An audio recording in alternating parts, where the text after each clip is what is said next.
Hi, I'm Mark Turner, a partner in the Planning, Environmental, Energy and Regulatory team at Aaron & Partners Solicitors. I think the biggest misconceptions about planning law is that it's really dull and mundane.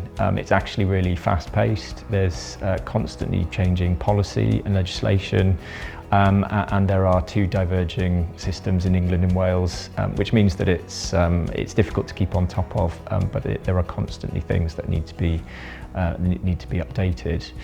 One of the other misconceptions is that there's a lot of corruption in the planning system. You often see comments, particularly from objectors, about brown envelopes and that sort of thing.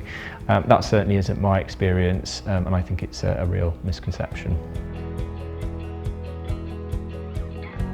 One of the most complex cases that the team here has been involved in is the Hillside Parks case in the last couple of years.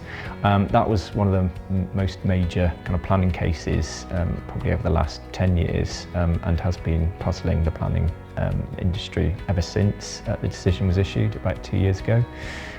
Personally, the most complex case I've been involved in was a public inquiry involving an appeal for a developer who wanted to knock down a historic building and build a hotel. Essentially, the public inquiry lasted for 16 days and there were a huge number of expert witnesses on all sides. One of the strengths is that they need to have a good knowledge of the law, obviously.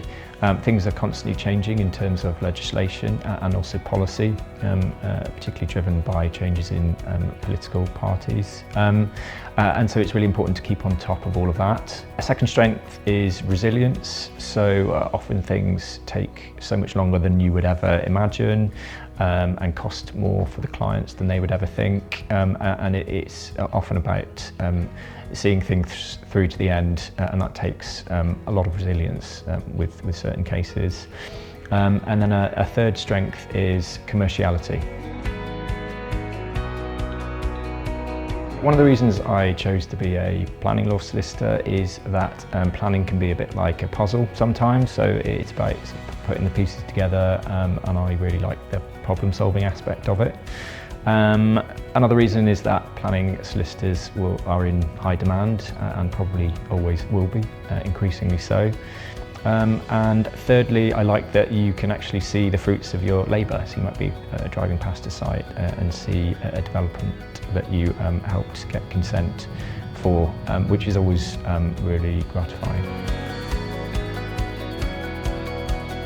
The first thing is the variety of the clients. So we act for a real range of clients, from PLC house builders and major supermarkets to individual householders, landowners, farmers. So it's always interesting to work alongside different types of people and see how they work. Secondly, I like that you never really know what's going to come through the door. So one day I might have an inquiry about a fairly simple 106 agreement, and in the same day I might have a really complex, urgent enforcement case to deal with. And thirdly, I really enjoy achieving a result for a client, particularly where it's been hard fought and has taken a long time.